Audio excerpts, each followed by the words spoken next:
minha apresentação aqui. Assim, beleza. Se quiser, então, assim, apesar do nome, o nosso professor é carioca e tal. Então, assim, enfim, parece alemão, mas é alguma outra coisa. E trabalha em Oxford um tempão ali. Tá? Acho que você é formado aqui na FRJ, né? Eu sou formado na FRJ, é. E aí tá, enfim, tá na Inglaterra há um tempo aí, tá trabalhando com a ciência aberta enfim, no contexto de pesquisa em saúde ali e tal, acho que no centro fundado pelo Doug Altman em Oxford, enfim, envolvido com reporting guidelines e outras coisas e tal. Mas então, vai lá. Ok, bom. Boa tarde aí, pessoal. Boa noite aqui para mim. A gente está com 4 horas de diferença, vai ficar aí nessa diferença até outubro. Então, até peço desculpas, em parte, pelo atraso aí, por conta dessa diferença de horário. Estava colocando as crianças na cama. Bom, o Olavo já disse, né? Meu nome é Michael, eu trabalho aqui na Universidade de Oxford como estatístico. E, enfim, queria começar, claro, né, agradecendo ao Olavo e a Roberta pelo convite para falar aqui hoje. E achei, bom, para mim foi no-brainer, né? Achei a proposta do evento super bacana e aceitei sem pensar 2 vezes, mas por outro lado, nós aqui, além de ainda estarmos oficialmente em modo lockdown, não é, no que se refere ao trabalho, portanto, não tenho a menor previsão de quando é que eu vou voltar para o office. Aqui, particularmente em casa, nós temos uma bebê de 3 meses e um moleque de 3 anos que só agora, recentemente, voltou para a creche na semana passada, desde março. Então, meio que deu uma bagunçada aí desde que eu recebi o convite. E até também vou aproveitar para me desculpar por causa disso. Eu tive que usar uma parte do material que eu já tinha, então a maioria dos slides vão estar em inglês, mas eu acho que isso não deve ser problema para nenhum de vocês. A gente convidou na quinta ou na sexta-feira, assim, tipo assim, você não precisa ter uma palestra super montada. Enfim. Não, a ideia, na verdade, né, é fazer muito mais disso um bate-papo do que uma apresentação expositiva. Se qualquer pergunta que vocês tenham, em qualquer momento, me interrompe, até porque eu pretendo mesmo que seja bem curtinho esse início, para a gente ter mais tempo para conversar. Estou bastante interessado nos projetos. Falei numa mensagem que eu mandei lá no Slack, que eu ainda sou bastante garoto usando aquilo ali, que a minha ideia era justamente discutir os projetos, que é o que eu fiquei bastante interessado. Enfim, também acho que é importante esclarecer aqui que muitos dos temas que eu gostaria de abordar nessa conversa, não é? São meus tópicos de pesquisa. Então, é possível que eu esteja supervalorizando, né, a importância deles. Mas espero que a maioria de vocês concorde com a minha visão, pelo menos na maioria deles. Além disso, se as mudanças, né, se as reformas que eu defendo para o ambiente acadêmico, para o sistema de publicação científica, de comunicação acadêmica, não é? Um dia passarem a ser o padrão, o meu trabalho, assim como o de muitos de vocês, eu acredito, vai ser muito mais valorizado. Então, de repente, a gente fica até milionário aí, então tem um certo conflito de interesses envolvido. Mas falando sério, né, como tudo é em prol de um bem maior, eu acho que está tudo certo. De qualquer forma, até que isso aconteça, a probabilidade maior é que continuem me chamando até que isso aconteça, né? A probabilidade é que as pessoas continuem me chamando de parasita de pesquisa ou aquele cara cujo trabalho é criticar o trabalho dos outros. Né? E pode parecer que eu estou fazendo piada, cara, mas na verdade isso começou quando eu estava aí no Brasil e como aluno de pós-graduação, tanto no mestrado como no doutorado, por ter feito análise secundária de dados, ao invés de ir ao campo coletar os meus próprios dados. E depois isso aumentou, quando eu me dei conta de como era problemático o sistema de comunicação acadêmica, que não só não era capaz de filtrar bons artigos descrevendo bons estudos, como também contribuía, não é, para piorar o problema. Finalmente, quando eu já estava lá naquele estágio do lado de cá, né, da banca avaliadora de dissertação, mestrado e tese de doutorado, por ser aquele cara que criticava sempre os resultados com um p-valor menor do que a probabilidade do Rodrigo Maia aceitar um pedido de impeachment do Bolsonaro, mas que não tinha nada a ver com a pergunta original do projeto, e claramente era produto de 257 análises de subgrupo que não mencionadas no protocolo do projeto, né, e, portanto, originada na velha prática da tortura de dados, e aqui sem nenhuma alusão às preferências pessoais da figura ímpar que a gente tem liderando o país hoje. Mas eu acabei ganhando, né, essa fama de antipático e, coincidentemente, comecei a parar de ser chamado para fazer parte de bancas avaliadoras. Não sei se tem relação com essa característica mais rígida ou não, mas, enfim, a gente faz aquilo que a gente acredita, não é? Mas isso foi antes de eu me mudar para cá, né, e começar a trabalhar na Equator Network. Enfim, eu acho que já falei até mais do que devia, sem ninguém me interromper, então eu vou forçar uma interrupção. Alguém aí já ouviu falar da Equator? Fora você, Olavo. Pode abrir o microfone e falar, se já ouviu, e aproveita e diz o que ouviu falar. Não se preocupe, eu estou preparado para ouvir. Eu só ouvi falar Nunca através do nem Olavo, vi. cara. Nunca nem vi. Eu ouvi falar pelos Reporting Guidelines, né? Pelos Reporting Guidelines. Na real, né, o principal objetivo do Equator é aumentar a integridade da pesquisa em saúde, principalmente pela promoção dos roteiros de artigo, ou em inglês, Reporting Guidelines, né, como Jailson, né, falou. Desculpa. Mas também por meio de diversas outras atividades, né, que têm a ver, quer dizer, muitas delas têm a ver com o que eu acredito que vocês têm discutido ao longo desse evento, né?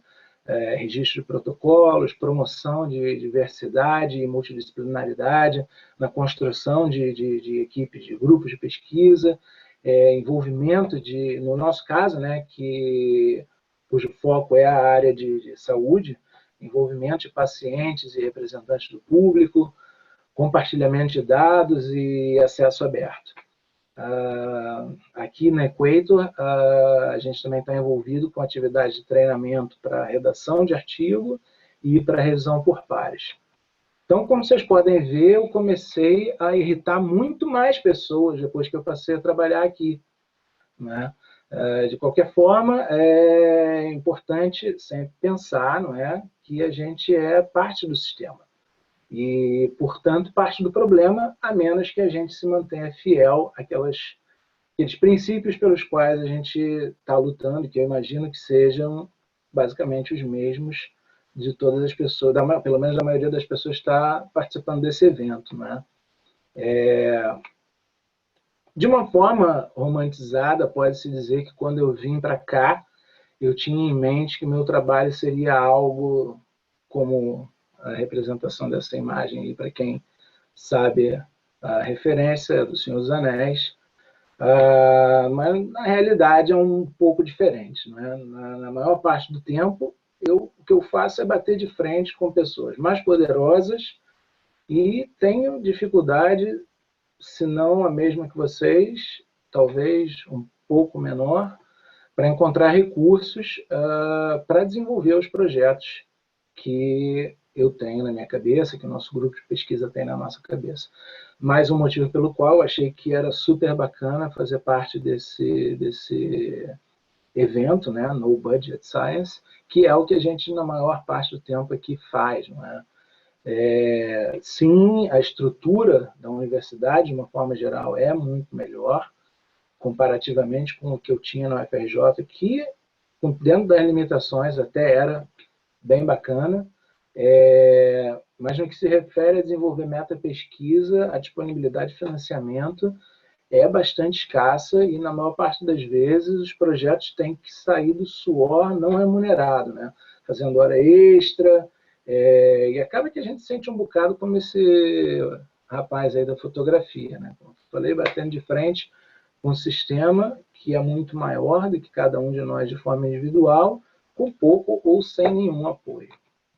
Mas, por outro lado, a Universidade de Oxford parece estar seguindo um caminho bacana, né? Fazendo um esforço para reformular a estrutura de avaliação do desempenho acadêmico dos pesquisadores por aqui, né?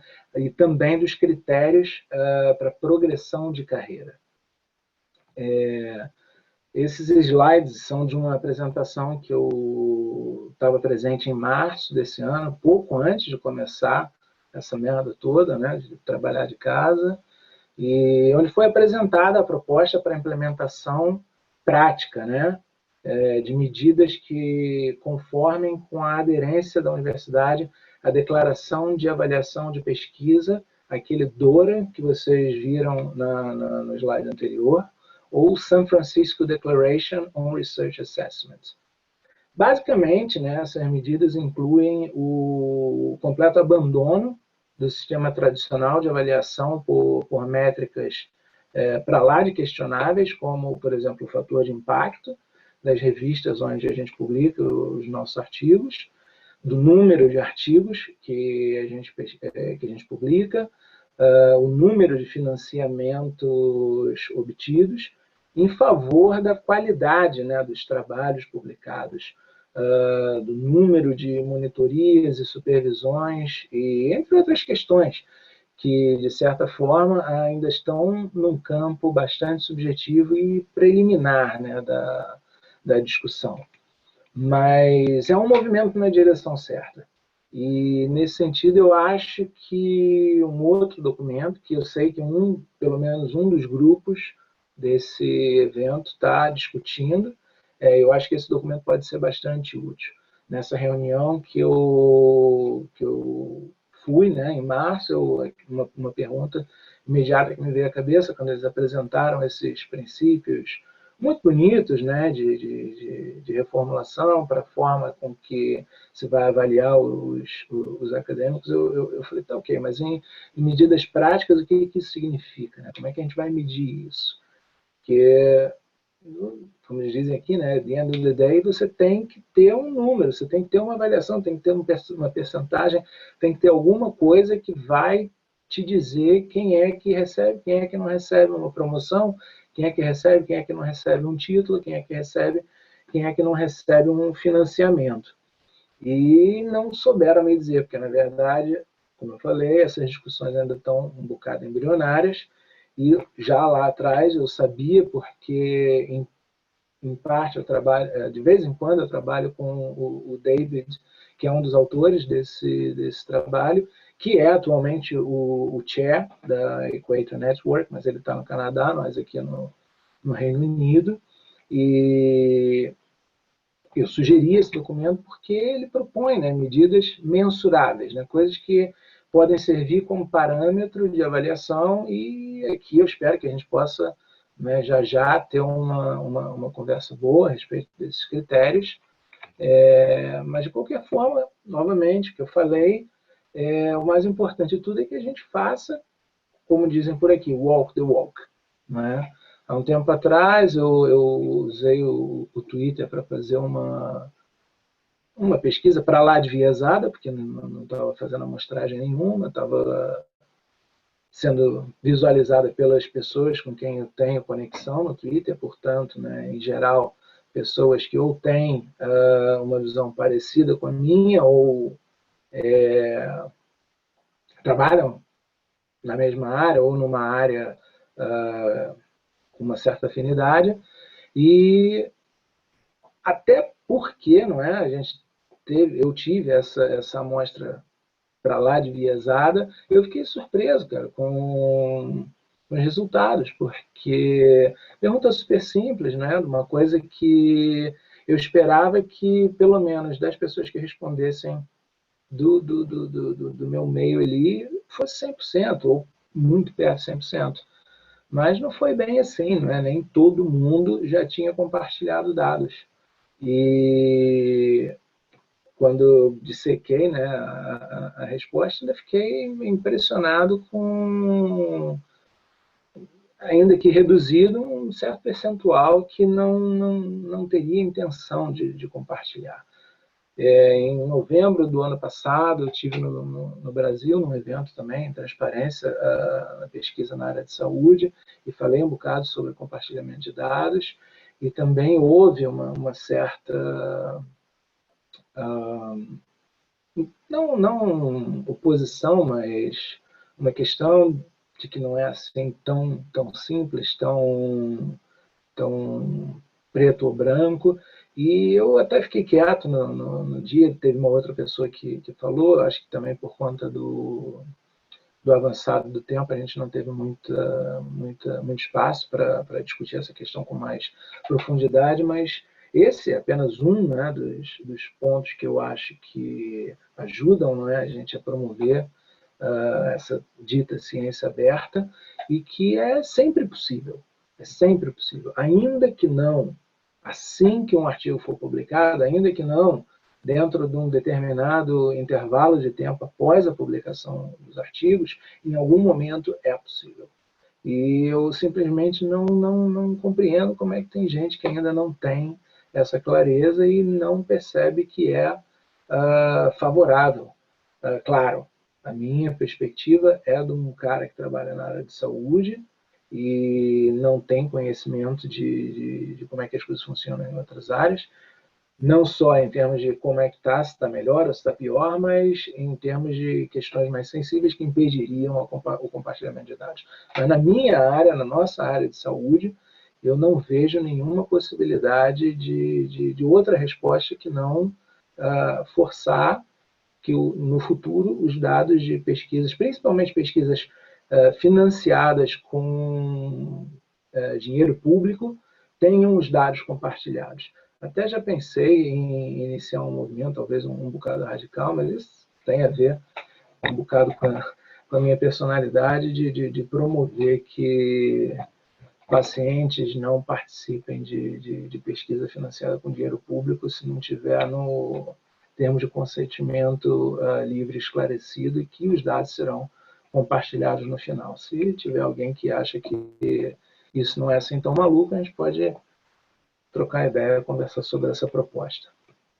De qualquer forma, né, voltando àquela ideia, não é, de que muita gente não vê muito com bons olhos o trabalho que quem faz metapesquisa, de uma forma geral, né, generalizando, faz. Eu fiquei um bocado reconfortado de ler esse artigo na virada do ano, aliás, foi meu último ato profissional, em 2019, que, não por acaso, né, é de uma professora que eu sigo, uma pesquisadora que eu sigo no Twitter, e uma proposta muito bacana, mas sem arrogância nenhuma, não é? Que 2020 deveria ser o ano em que a gente celebra, né, as pessoas que fazem esse trabalho de identificar os problemas e propor medidas para corrigir a ciência.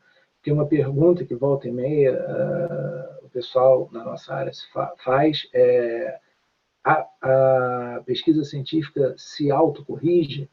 E eu tendo a dizer que não.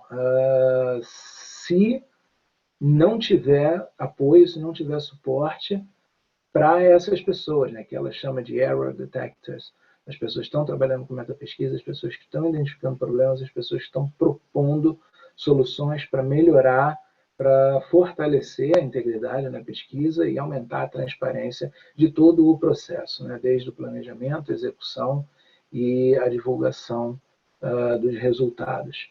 Mas, enfim, veio a pandemia e acabou que a coisa até que degringolou para pior, eu acho, não é? Por conta da necessidade, né, da publicação acelerada de resultados de estudos relacionados ao Covid, o que a gente viu foi o mau uso de uma outra ferramenta que eu acho sensacional, que são os pré-prints, no sentido de publicar muita porcaria. E como é uma característica natural dos pré-prints não ter a revisão por pares, embora haja um espaço para comentários de pares, haja em algumas plataformas, inclusive um sistema de avaliação, imagino que vocês já devam ter discutido isso, mas que eu acho super bacana, que é o Cloudit, de trabalhos que estão publicados nessas plataformas, houve uma enxurrada de porcaria, inclusive impactando na saúde do Brasil, não é? Por conta de estudos que foram publicados defendendo um tratamento, uma intervenção que não só não tem eficácia comprovada, como tem risco comprovado para determinados grupos de indivíduos que estão se contaminando com Covid. Portanto, ao invés de a gente estar celebrando, não é, esses... Talvez no meu micro-universo, né, de pessoas com quem eu tenho contato, haja um crescente reconhecimento do trabalho da gente, né, que faz meta-pesquisa.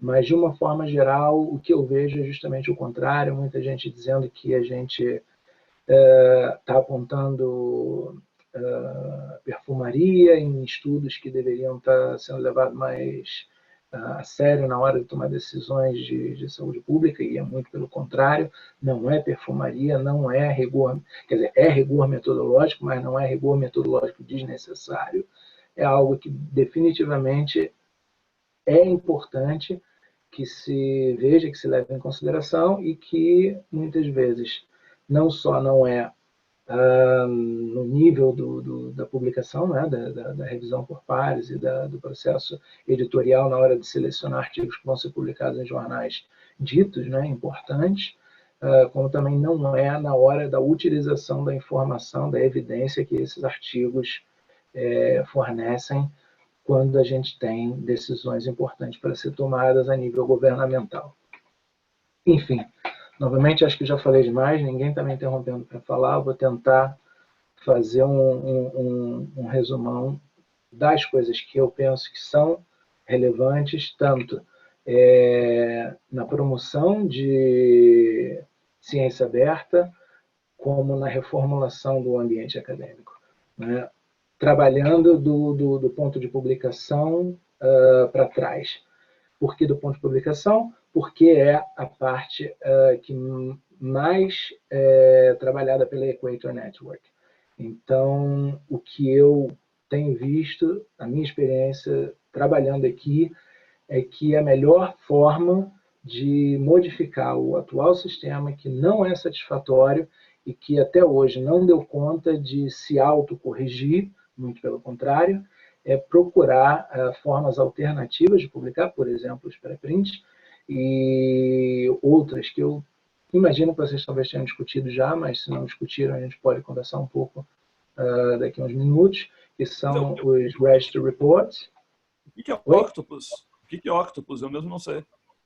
O Octopus é uma plataforma que está sendo testada agora, que é muito bacana, que ela serve não só para publicar os estudos, e aí eu estou falando de publicar mais ou menos no mesmo sentido dos Register Reports, que você publica a tua ideia, depois você publica o teu método, depois você publica os teus resultados, além de favorecer a transparência do processo todo de pesquisa, favorece a colaboração. Porque no momento em que você começou a publicar, se ainda é uma ideia, a probabilidade de você encontrar colaboradores... Eu devia ter colocado o link, desculpa aí, esqueci. Mas vale muito a pena dar uma olhada, e eu vou trazer para vocês o link, porque é uma plataforma super bacana que está sendo desenvolvida por uma menina que trabalha também nessa área de metapesquisa, com o objetivo de mudar, né, de revolucionar o esquema de publicação, sempre focando, e aí já o outro ponto, né, no processo de pesquisa e não nos resultados. e favorece, como eu falei, a colaboração e a identificação de pessoas que você não teria a menor ideia de que podem trazer uma contribuição relevante para o teu projeto, ainda num estágio muito preliminar.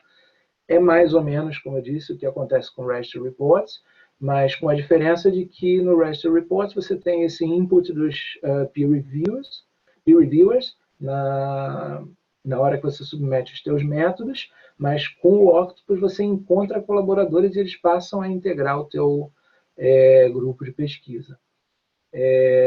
Então, portanto, também mudar o foco, né, de procurar pensar que nós, como pesquisadores, e novamente eu vou ficar me repetindo nisso, temos a responsabilidade de fazer a nossa parte.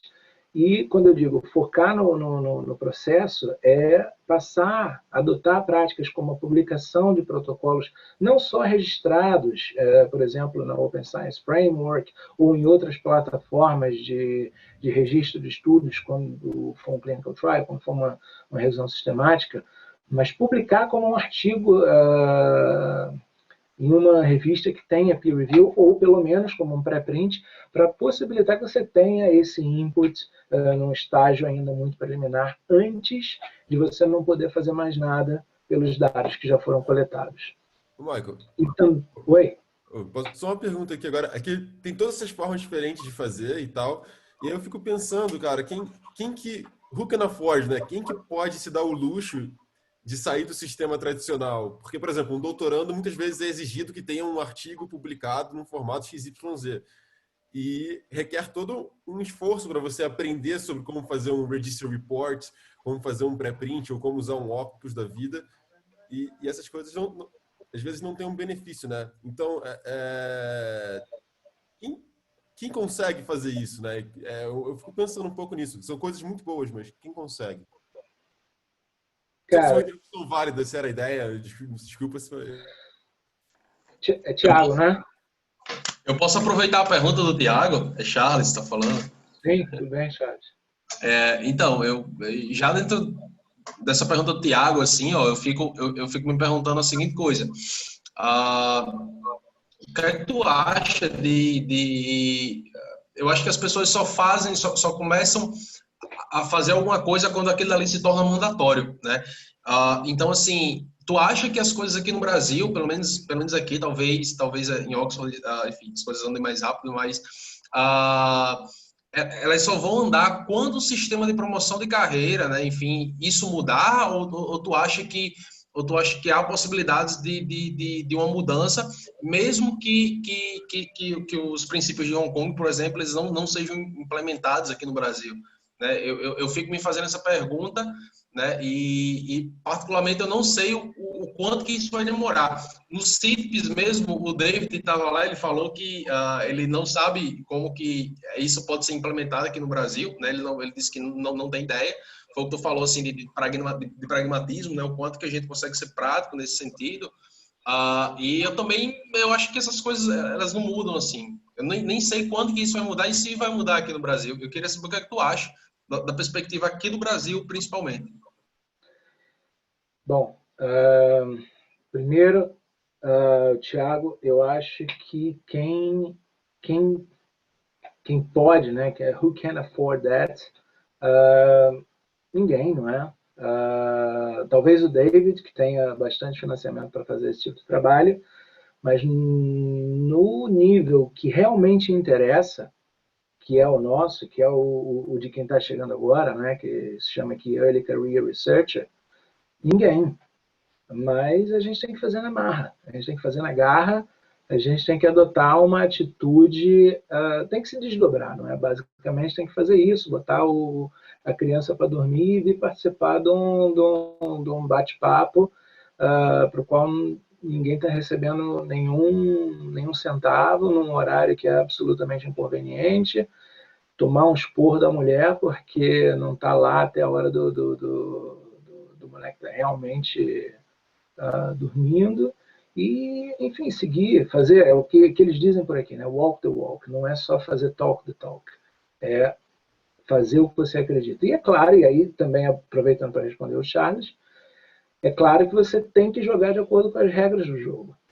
E por isso eu botei num slide lá na frente que nós somos parte do problema. Porque para perseverar, não é, para se manter no sistema, a gente tem que jogar o jogo de acordo com as regras, ainda que não seja de forma, ainda que não seja 100%, a gente vai ter que fazer, a gente vai ter que se conformar até que as regras mudem. Então, agora, tentando complementar o resto da pergunta do Charles, eu não sei também, porque eu já estou há 7 anos longe do Brasil. A impressão que eu tenho, conversando com uma colega minha que está em Ouro Preto, ela me deu até um alívio, disse que a situação não estava tão feia quanto eu imaginava, mas eu imagino que não vá andar para o lado que a gente imagina em termos de tanto órgãos de fomento à pesquisa como de avaliação de cursos de pós-graduação, sendo específico, né, CAPES, CNPq e as FAPs. Não acredito que vá mudar com o rumo que as coisas estão tomando com o governo atual e com a forma que as coisas estão se desenrolando para os próximos anos. Enfim, eu tinha prometido para mim mesmo que não ia falar de política, acabei não me controlando, coloquei uma piadinha ali, agora já estou eu aqui criticando, mas não vejo como a situação vai melhorar muito nesse sentido, a menos que, então eu vou até dar um pulinho, não é? A gente participe de forma ativa das coisas que a gente acha possivelmente, não sei, espero que vocês não, mas eu acho, mas eu tenho que fazer minha parte, mais chatas na área acadêmica, que são as tarefas administrativas, não é? Participar de conselho, participar de bancas, não só de avaliação de alunos, mas de avaliação de cursos, procurar se imiscuir em órgãos de avaliação de cursos, de avaliação de pedidos de bolsa. Enfim, novamente, é mais trabalho, e eu sei que isso aí é bem diferente do que aqui em Oxford, é só trazer mais trabalho, não é? Porque você não ganha extra e não tem desconto na tua carga horária para fazer esse tipo de trabalho, mas é o que é preciso fazer parte, se infiltrar no sistema, ok? Eu não vejo uma mudança vindo de cima para baixo, de forma hierárquica. Então, por isso também incluí nesse slide que as universidades, as instituições de pesquisa, as instituições de fomento à pesquisa, as instituições de avaliação de cursos de pós-graduação e de instituições de ensino e pesquisa precisam mudar o approach, a forma de avaliar as coisas e aceitar que é preciso uma abordagem que a gente chama bottom-up, ou seja, ouvir os pesquisadores, principalmente os pesquisadores em início de carreira, que vão ser os futuros pesquisadores. Trazer esses pesquisadores para dentro do corpo administrativo deles e ouvir o que eles têm a dizer, ouvir o que é o que é importante para esses pesquisadores. Manter, não é, manter de forma atualizada uma pesquisa por novas propostas, por exemplo, essa do David e dos outros autores, de como avaliar, e principalmente, e aí eu acho que também é uma outra diferença bastante importante do Brasil para cá, ficar ligado no que os funders, né, as agências de financiamento, de fomento e pesquisa estão adotando. Eu posso dar aqui 2 exemplos. Um é o Wellcome Trust, o outro é a Cancer Research UK, que é o que financia a Equator Network. Como exemplos de órgãos de financiamento que estão adotando práticas mais éticas de avaliação de pedidos de financiamento e de produtos finais dos projetos que são financiados por essas instituições, por esses órgãos. O Wellcome Trust baseado na Declaration of São Francisco, Cancer Research UK promovendo a publicação de artigos Open Access e aceitando pré-print como output como produtos, não é, da pesquisa que é financiada pela Cancer Research, mas, novamente, não sei como é que isso se traduziria para o Brasil, porque o financiamento, de uma forma geral, até onde eu sei, não é? Eu não acredito que tenha mudado, mas até onde eu sabia quando deixei o país, vem basicamente do governo. E qualquer outro financiamento vai vir ou da iniciativa privada, que muitas vezes não está nem aí para esse tipo de coisa, porque está visando patentes, está visando produtos que vão gerar lucro, ou de colaborações internacionais. Mas essas colaborações internacionais com instituições que são financiadas por esses órgãos, por exemplo, os que eu mencionei, Cancer Research UK e Wellcome Trust, não vão impactar na forma como o dinheiro do governo é gasto no Brasil. Então, eu acho que o que era necessário era uma mudança de mentalidade nas pessoas que são responsáveis por determinar a quantidade de dinheiro que vai ser destinada para esses órgãos e a forma como esses órgãos trabalham. Novamente, o que é necessário, engajamento. Oi?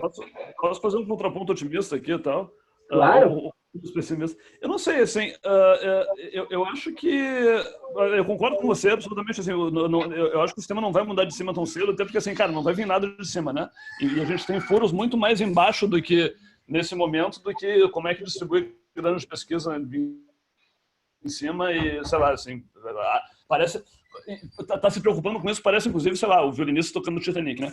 Mas assim, acho que não vai ter muita coisa de cima, mas, assim, cara, tem muita coisa, assim, eu não acho que tem um contraponto, você faz isso, você walk the walk, sabe, você joga dentro do sistema, você joga contra, você pode fazer as duas coisas, né? Quer dizer, nada impede você de botar um pré-print e publicar seu artigo, assim, boa parte das práticas de ciência aberta não está indo contra o sistema nenhum, compartilhar dados não vai contra o sistema nenhum, assim, acho que pelo contrário, acho que os grandes danos estão cada vez mais preocupados com isso. Então, assim, tem uma boa parte da ciência aberta que sabe, você não precisa pisar no pé de ninguém, nem ir contra maré nenhuma, assim, tal. Pelo contrário, acho que até tem uma maré boa de fazer, assim. Então, assim, acho que boa parte do que dá para fazer sem dar tiro no pé nenhum, assim, tal. A minha experiência, na verdade, é boa nesse sentido. Segundo, assim, no Brasil, a gente tem uma questão que ajuda, que, cara, assim, se você tem um emprego, o emprego é super estável, né? Então, assim, sabe, a sua grande pesquisa pode faltar, não sei o que, etc., mas, assim, meu emprego está aqui, assim.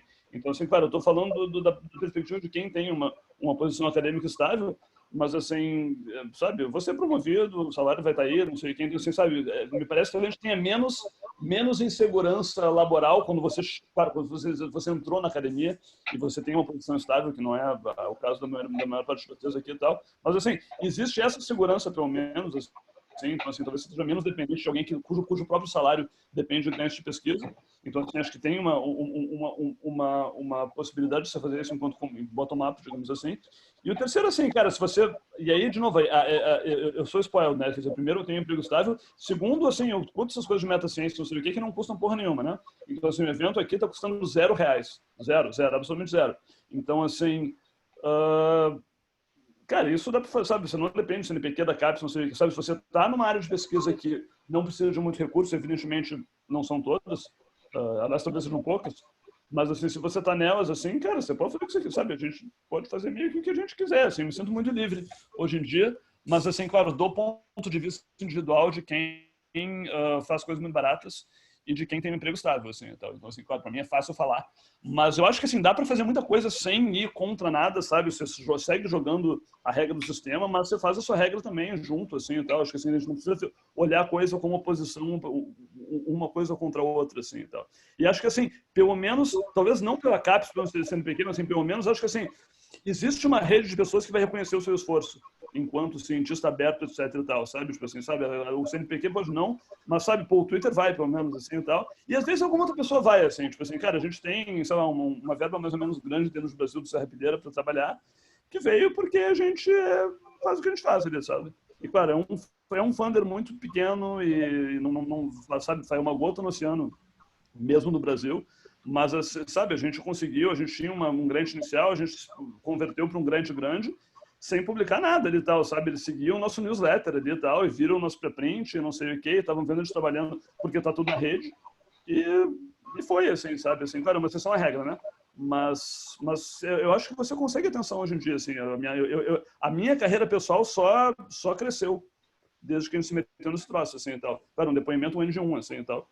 Mas não me parece feito o sistema. Mas, Olavo, eu acho que você matou, enfim, a surpresa, né, que eu tinha pro final. Vale a pena, sacou? Que eu não quis, eu sei que é muito difícil, eu sou um cético do caralho, eu falo que as coisas não vão funcionar porque eu tô nesse jogo aí já faz tempo e as mudanças estão acontecendo muito mais lentamente do que a gente gostaria, mas o que eu quis dizer não era que que a gente tinha que bater de frente. O que eu quis dizer é que você tem que fazer esse tipo de coisa que você está dizendo aqui, dar fruto e dar. Essa que era a surpresa que eu ia dizer, né, no final. Mas muitas vezes você tem que fazer do teu próprio tempo, sacou? E não do tempo de trabalho. Então, você diz que assim, não custa dinheiro. Não é? Muitas vezes fazer metapesquisa não custa dinheiro, mas custa algo que é muito mais importante, né, cara, que é o tempo. E se você não tem esse tempo, fica muito complicado. Então, eu acho o seguinte, você tem que fazer, sim, eu concordo completamente com o que você disse, dá para fazer as duas coisas, e é importante que a gente faça as duas coisas para se manter no sistema, porque, no fim das contas, se você for ejetado, acabou, não é? Aí fica mesmo muito complicado, você vai ter que trabalhar vendendo calça na taco, e aí não vai ter tempo mesmo para fazer pesquisa. Mas dá para você fazer as duas coisas, vai sair a um custo, vai.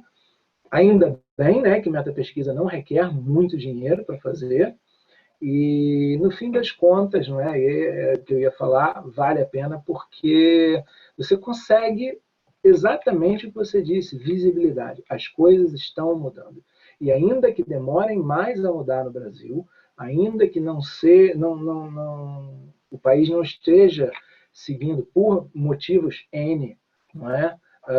A tendência de abraçar a ciência aberta na velocidade com que outros países estão, você ganha visibilidade, você como indivíduo, você como pesquisador, o teu grupo de pesquisa, e você consegue uma outra coisa que é valorizada no país. Então você acaba se beneficiando por outro lado, que é a colaboração internacional, que é a participação em outros projetos que você não pensou, que você não desenvolveu, mas que você vai contribuir, porque essas pessoas de outros grupos de pesquisa que foram financiados por outras agências de fomento ou outras instituições de ensino e pesquisa em outros lugares do mundo, te chamaram porque reconheceram o teu potencial.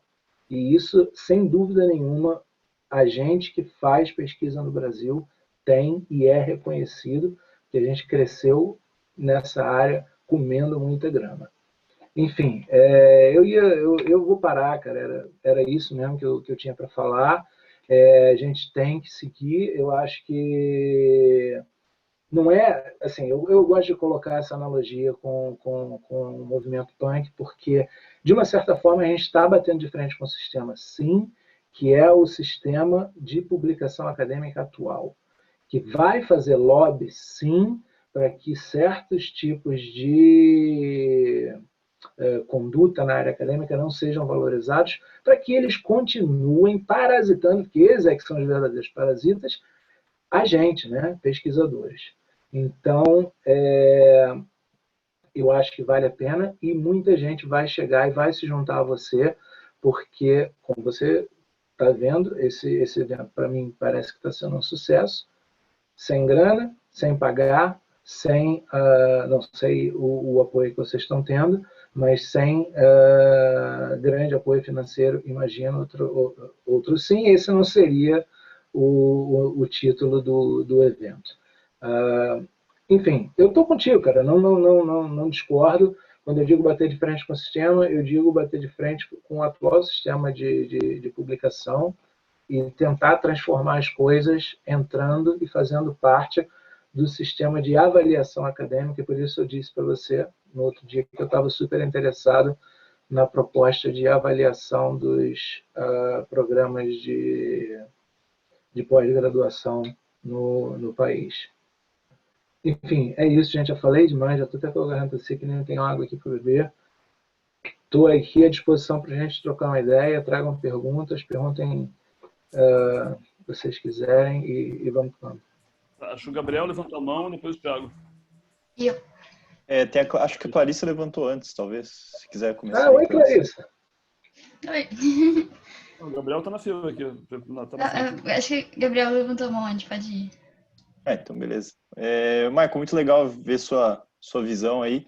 Eu fiquei pensando numa parada, tipo, não sei se eu tô viajando, mas, por exemplo, às vezes quando você quer resolver um problema, é interessante você deixar mais fácil para as pessoas lidarem com aquilo. Então, a indústria de filmes tinha um problema que era a pirataria, né? E aí, tipo, surge o Netflix e o streaming como uma solução à pirataria. Hoje em dia é mais fácil você pagar um serviço de streaming do que piratear.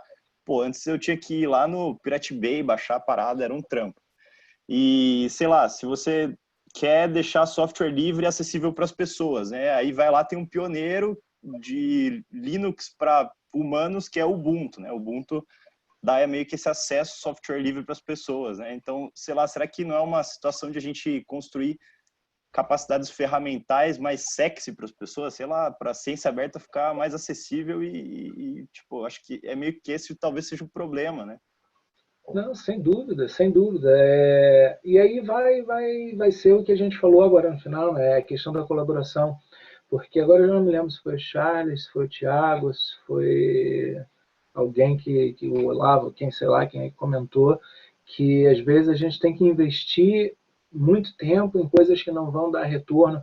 Eu adoraria, cara, tá fazendo programação em Python, eu adoraria estar fazendo destrinchando, cara, GitHub, Open Science Framework, mas não está dando, sacou? Não estou encontrando tempo para aprender essas coisas. Então, o que a gente tem que fazer? A gente tem que se juntar com quem tem esse tipo de know-how e construir exatamente o que você está dizendo, mais opções, mais plataformas. Esse Octopus é uma coisa que eu ainda tenho que explorar mais, mas pelo que eu vi, eu já fiquei maravilhado. Esse tipo de ferramenta, esse tipo de plataforma que vai atrair gente. No fim das contas, é o que você disse. Eu me lembro, enfim, eu vou dar aqui uma pista de quão velho eu sou, né? Eu me lembro na época que o Napster foi lançado e eu ficava lá igual uma criança perdida na loja de doce baixando música. E, naquela época o Metallica chegou e falou, não, isso é um absurdo, tem que acabar com o Napster, eu vou processar todo mundo que baixou música minha. Bicho, não adianta, sacou? Imediatamente era identificável que era uma tendência que estava vindo para ficar. Da mesma forma que a ciência aberta. Num dos slides, aliás, eu vou até parar de compartilhar isso, que eu acho que já não faz mais sentido. Num dos slides eu tinha um ponto que era ou as revistas científicas vão se adaptar ou elas vão acabar, sacou? Porque as outras plataformas estão vindo para ficar. E, naturalmente, os órgãos de financiamento, as instituições de fomento à pesquisa estão adotando essas novas práticas porque reconhecem que isso é o que vai dar mais transparência e mais integridade à pesquisa. Então, naturalmente, os pesquisadores vão começar a buscar esse tipo de alternativa. Então, ou os jornais se adaptam, ou eles vão perecer. E é exatamente, quanto mais ideias, quanto mais propostas, quanto mais ferramentas e mais plataformas aparecerem, de preferência com colaboração de pessoas de áreas completamente diferentes, melhor. Enfim, nem sei se respondi a sua pergunta ou só aproveitei para falar mais uma caralhada de tempo. Foi da hora. Acho que não tem uma resposta, né? Claro. Eu concordo, assim, eu só adicionaria assim, eu acho que é super necessário, assim, então não é suficiente, né? Quer dizer, assim, é super necessário facilitar, e acho que algumas coisas só funcionam porque facilita. Acho que os pré-prints em biologia só vingaram porque o bioarchive tinha começado há pouco tempo como uma interface muito funcional, mas você tem exemplos de coisas que são super funcionais que o cara não usa, né? O PubMed Commons é um exemplo, a interface de comentários do PubMed ficou no ar uns 5 anos, super bom, assim, tá super visível, fácil de usar, morreu por falta de uso, porque não... Então, assim, precisa, então, assim, sabe, os prefeitos pegaram, mas também porque teve epidemia de Zika e também porque teve a galera do BCBio que meio que, pô, botou pilha, vamos postar um monte de prefeitos ao mesmo tempo e criar um fato político e tal. Então, assim, tem um lado cultural junto, assim, né? Assim, acho que a tecnologia é importante, é super fundamental, mas ela por si só também não, você tem que ter adoção, né? E acho que outras coisas funcionam nesse sentido aí. Não, sem dúvida. Olha, vocês viram alguma coisa, cara? Eu estava tentando parar aqui de compartilhar, mas eu acho que eu nem compartilhei por nenhuma. Não, compartilhou assim, parou agora. Ah, tá bem, beleza. Acho que percebido isso. Não, tá isso. Olha, desculpa, antes de deixar a Clarissa falar, só para aproveitar isso que você está falando, cara, tem muito a ver com uma área da estatística com a qual eu trabalho, que é de modelos prognósticos, sabe? E isso ganhou um boom muito grande agora, na época do Covid, claro, que é a utilização de inteligência artificial, não é? E machine learning. E, na verdade, o que está se vendo é que, no fim das contas, se você não fizer as coisas de acordo com os passos teóricos já pré-estabelecidos há muito tempo para aqueles que fazem esse tipo de análise na mão, não é? O ser humano usando um software estatístico, se você não usar esse espaço, se você não tiver transparência na forma como o teu modelo foi desenvolvido, se você não tiver um artigo que descreva de uma forma completa todas essas etapas, e pior ainda, se você simplesmente assumir que porque é um computador que está desenvolvendo esse modelo naturalmente vai ser melhor, você vai desenvolver mais uma porcaria, mais uma ferramenta que não serve para nada. Então, tem uma revisão, eu nem incluí aqui nos slides, porque achei que era muito específico, mas acho que se vocês quiserem, eu vou dar uma compartilhada, vale a pena, que é justamente sobre modelos prognósticos que foram desenvolvidos durante o Covid, alguns dos quais usando esse tipo de técnica. Então, não adianta também exatamente ficar como é que se diz? Enfim, rely em computador, em máquina para fazer as coisas, em tecnologia para achar que vai resolver tudo, porque não vai. A gente precisa, de fato, ter o que a gente tem de melhor como ser humano, que é o senso crítico. Né? Clarissa? Agora, meu comentário acho que ficou meio fora do contexto, se eu for puder puxar o que vocês estavam falando antes. Assim, eu ia falar sobre o que o Thiago tinha falado antes também, né? De quem é que pode ter esse luxo de fazer esse tipo de coisa. O que eu, não sei, tenho visto um pouco em notícias e um pouquíssimo de Twitter que eu consigo acompanhar, é que estão surgindo cargos mais específicos para promover ou para facilitar essa adoção de práticas abertas ou de boas práticas em desenho experimental e tudo mais. Você vê isso como uma tendência realmente? Assim, a minha impressão é que eu estou observando a Europa bem de longe, assim. Então, não sei se isso é uma realidade, tá virando para esse lado do jogo, assim. Desculpa, você pode repetir que tipo de cargos que você comentou? Cargos tipo de um office de reproducibility, um office de data, não sei, tem um profissional de data management dentro das bibliotecas.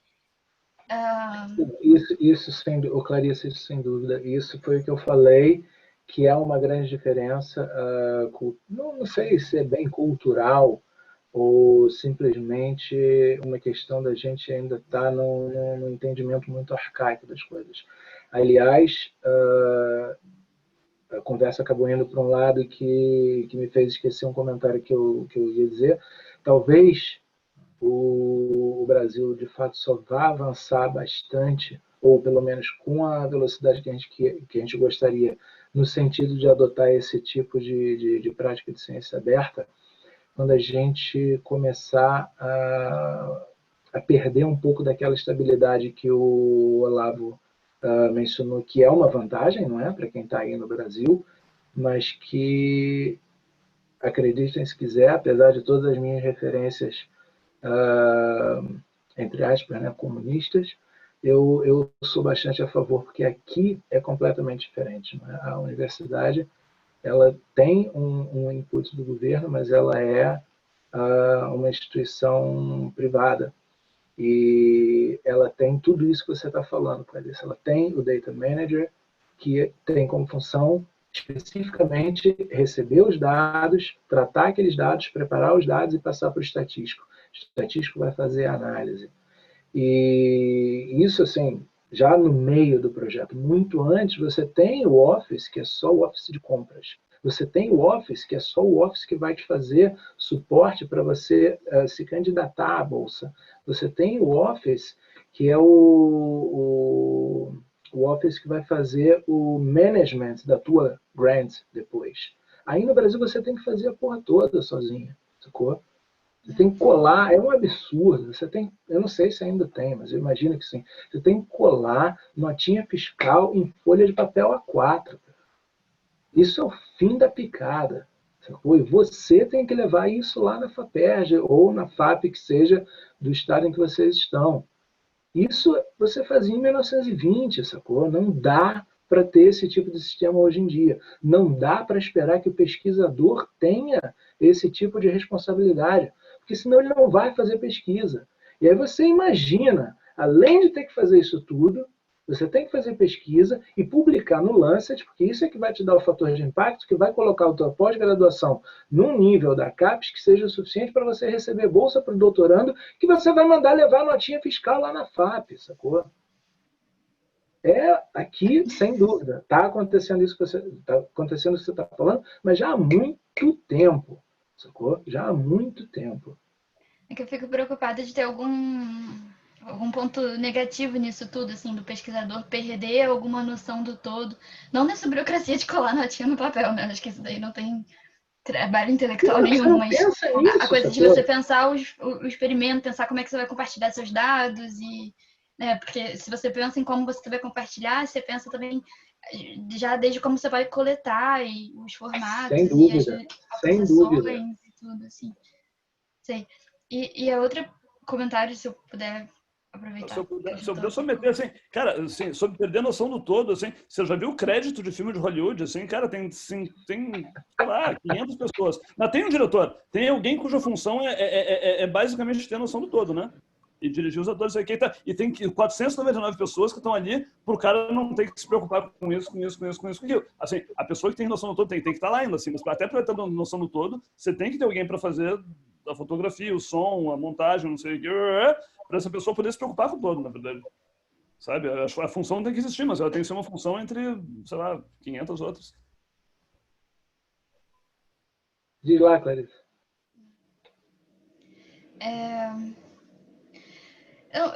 A outro comentário que eu ia fazer, ou perguntar, assim, é sobre a coisa dos journals, das revistas se adaptarem às nossas necessidades de acesso aberto, né? Acho que elas se adaptaram e a gente agora está se ferrando para se adaptar a elas e as taxas altíssimas de Open Access, de APC e etc, né?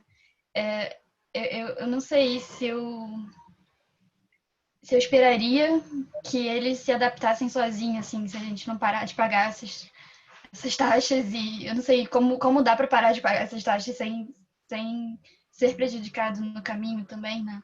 Não sei se existe algum outro mecanismo, algum outro meio, já se falou acho que eu já ouvi falar em editoras que são mais científicas, que são mais geridas por sociedades e tal, mas mesmo assim, não sei o quanto isso funciona. O que você acha? Não, é complicado. O que acontece aqui, e aí, novamente, é uma diferença, né? A gente está numa posição, embora não tenha tanto financiamento disponível, a gente está numa posição favorecida porque tem, ao menos, algum que vai se importar com esse tipo de publicação e vai, inclusive, direcionar uma fatia daquele financiamento para você publicar nesse tipo de revista. Né?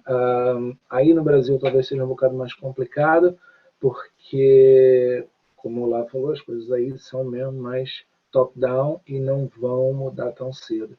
Mas tem a conversão da moeda. Oi, desculpa? Não, que ainda tem a conversão da moeda, não é nem só não ter o financiamento específico para isso. Proporcionalmente, acho que talvez seja um peso diferente. Nem vamos por aí, porque desvalorizar o real parece que é uma coisa boa. Mas não é que os jornais estejam se adaptando à nossa preferência. Eles estão se adaptando à realidade do sistema, ok? Então, estão oferecendo opção de publicação aberta, e aí metem uma taxa que é um bocado absurda. Novamente, qual é a saída? É não publicar nesses jornais. Mas quem é? Aí eu vou voltar àquela pergunta, a primeira pergunta, que foi a mais bacana, né? A mais importante até agora. Who can afford? Quem é que pode, não é? E a resposta é, a gente vai ter que se desdobrar, a gente vai fazer a nossa pesquisa, e a nossa pesquisa que vai sair daquele suor da hora extra não vai para esse jornal vagabundo da Elsevier, quer dizer, eu não falei o nome de nenhuma editora aqui, mas vai para uma revista que a gente acredita, e se calhar você vai ter que fazer um sacrifício para pagar uma APC que não é assim tão absurda, mas ainda assim é um dinheiro suado que vai sair, sabe-se lá de onde, porque você acredita naquele ideal, né? Então, não é bem que os jornais estão se adaptando à nossa preferência, os jornais estão se adaptando a toda uma realidade do ambiente acadêmico, né? do environment, do academic environment, e muitos estão tentando fazer milking, como eles dizem por aqui, né? Se aproveitar desse sistema. E até por conta disso, surgiu já um tempo atrás uma lista de jornais ditos predatórios que incluía basicamente 90% dos jornais open access, porque o cara era absolutamente contra a prática de open access, mas isso é um assunto completamente diferente, não vale muito a pena a gente entrar nisso aqui agora, que senão vai gastar mais uma hora. Mas quem é que pode fazer isso é quem vai conseguir dar esse tempo dobrado para publicar tanto no jornal que precisa, porque senão não vai conseguir pegar outros pedidos de financiamento lá na frente, porque tem um currículo incompatível, quanto naquele jornal que você acredita, porque tem não só o prazer pessoal de estar fazendo aquilo que você acredita, mas tem visibilidade no meio, nesse métier de pesquisadores que estão promovendo as práticas de ciência aberta, que estão fazendo meta-pesquisa, que acreditam nesse tipo de movimento. Michael, eu tenho um pitaco e uma pergunta. O primeiro pitaco é na linha de pensar, né? Poxa, você tem essas article processing fees que são da ordem de dezenas de milhares de reais. Então, um artigo publicado é uma bolsa de IC que não foi dada. Uma bolsa de IC muito boa, né? E aí eu fico pensando, como que a gente consegue justificar a publicação em revistas peer-reviewed de outra forma que não pelo sistema, sabe? O que justifica a publicação em revista, pagar dezenas de milhares de reais para publicar, sendo que essa ciência podia ser comunicada de outras formas. Mas essa não é nem a pergunta que eu queria falar, eu só queria jogar no ar, assim, para isso ser pensado. Será que eu publicaria alguma coisa pagando 10 mil reais se não fosse sistema de crédito? A minha resposta é não. E aí, o que eu queria perguntar é que você teve o slide do Bad Science lá, do Senhor dos Anéis, e uma pergunta que eu levantei no chat que eu queria trazer é perguntar se a ciência progride com a Bad Science ou apesar da Bad Science. Então, se a gente tirasse tudo que é feito de forma fechada, com estatística ali empurrada mesmo, né? Empurrada pela goela, gathered feeds nos outros cientistas, será que esses trabalhos eles contribuem um pouco ou eles atrapalham? A gente avança apesar deles ou com eles? Bom, primeiro, o teu pitaco. Eu acho que é aquela questão muito difícil que você vai ter que tomar uma decisão, mas que muitas vezes vale a pena, porque o artigo que não está acessível, ele atrasa a ciência e ele não beneficia justamente aquelas pessoas, pelo menos na minha área, não é? Para quem a pesquisa foi desenvolvida, que são os pacientes, porque muita gente não vai ler o artigo porque não tem acesso, muitos pesquisadores não vão obter aquele artigo para poder fazer uma revisão sistemática, uma meta-análise ou para melhorar o método, então é complicado, né? É uma decisão que às vezes você tem que tomar e não é uma decisão fácil de tomar, mas eu acredito que vale a pena investir nesse tipo de publicação. E sim, claro, aquele slide lá é um exagero, não é porque a coisa não é publicada numa revista Open Access que é ruim. Da mesma forma, não é porque um artigo é publicado numa revista Open Access que é bom. Então, a gente tem uma capacidade incrível de perverter as coisas. O ser humano tem uma capacidade incrível de se adaptar e de fazer gaming do sistema, seja ele qual for. Né? Aí vou acabar voltando de novo nesse assunto do Open Access. A lista que de jornais predatórios que incluía revistas Open Access não foi criada à toa.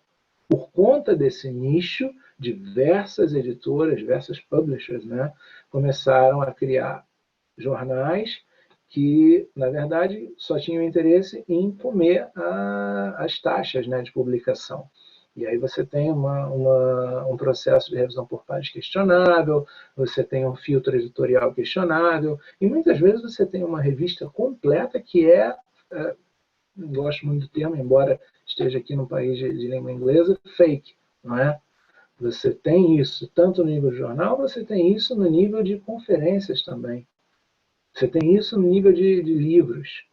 Né? A quantidade, e aí não é, não falo isso de uma forma arrogante, não. A quantidade de e-mails que eu recebo por semana pedindo para eu submeter um artigo para a revista XYZ, para mandar um resumo para o Congresso Mickey Mouse, para publicar um capítulo de livro da professora, sei lá das quantas, que muitas vezes teve o nome usado e nem sabe.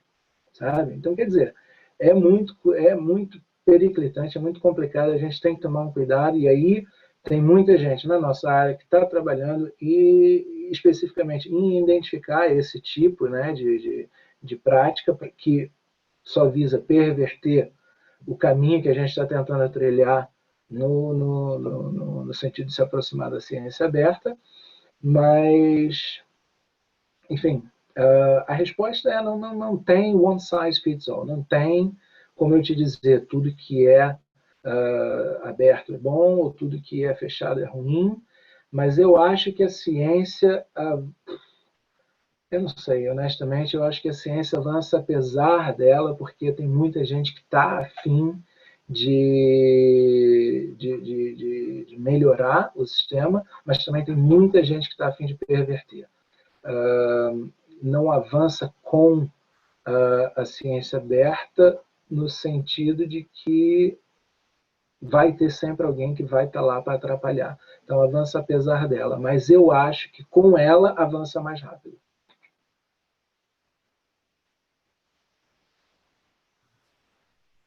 Mais perguntas, gente? Senão, também acho que o pessoal dos projetos que talvez queira bater um papo, mas, enfim, falar brevemente o que está pensando em fazer e tal. Não sei se é muito tarde para você, Michael. Também você pode, se quiser marcar uma hora, outra hora com eles também e tal. O que você acha? Não, se o pessoal agora, enfim, quiser um tempo para pensar, já tiver de saco cheio de ouvir minha voz, fica à vontade para não falar nada, mandar um abraço, tchau, tchau. Já está tarde aí também, eu sei, para o horário de expediente normal.